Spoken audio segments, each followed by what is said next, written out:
قبروں کے اندر رہنا، بہت کچھ، قبر بہت کے اندر آگے کی بھی رہے چیز ہے، ہیں آپ؟ درباروں پہ جانا، بڑے بڑی غاروں میں جانا، مزارات کی اس حد تک چلے جانا، مزارات کی اس حد تک چلے جانا کہ جہاں جا کے لوگ اکثر جو ہے چیز ہے، جیسے میں نے ایک غار جو تھی، ایک مزار جو تھا، وہ میں نے دریافت کیا اور میں نے کہا کہ یہاں علامہ طاہر القادری چلہ کاٹنے آئے تھے۔ قلعہ روہتاس کے پاس 1 کلومیٹر پہلے حضرت سید نوشہ گنج بخش کے ایک خلیفہ تھے، اور سید شاہ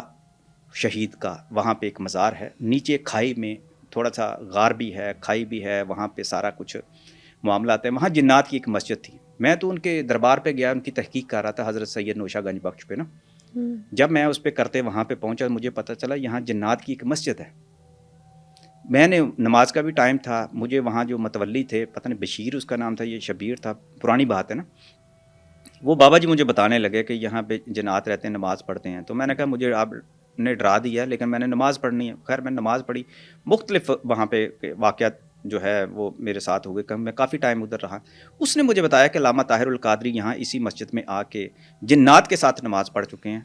اور یہیں پہ وہ چلہ کاٹ چکے ہیں۔ اچھا، علامہ طاہر القادری سے میں نے نہیں کبھی یہ بات پوچھی، لیکن میں چونکہ اس وقت ڈیلی پاکستان کا ایگزیکٹو ایڈیٹر بھی تھا، میں نے یہ آ کے خبر بریک کر دی،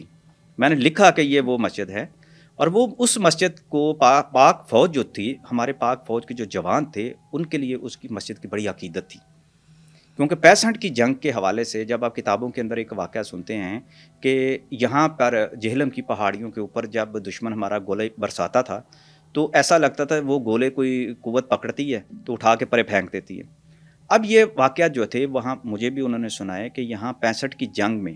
اسی مسجد کے پاس غار کے اوپر جو تھی ہماری توپیں لگی تھیں، اور یہ جنات کی مسجد جو تھی وہ ہمارے جتنے سپاہی جو ہوتے تھے وہ اسی مسجد میں آ کے نماز پڑھتے تھے، جنات بھی نماز یہاں پڑھتے تھے۔ اور ایک ایسا ایک اس جنگ کے اندر ایک روحانی جو تصرف جسے کہا جاتا ہے نا، وہ پیدا ہوا، جس سے بہت سارے جو ہے معجزے ہوئے۔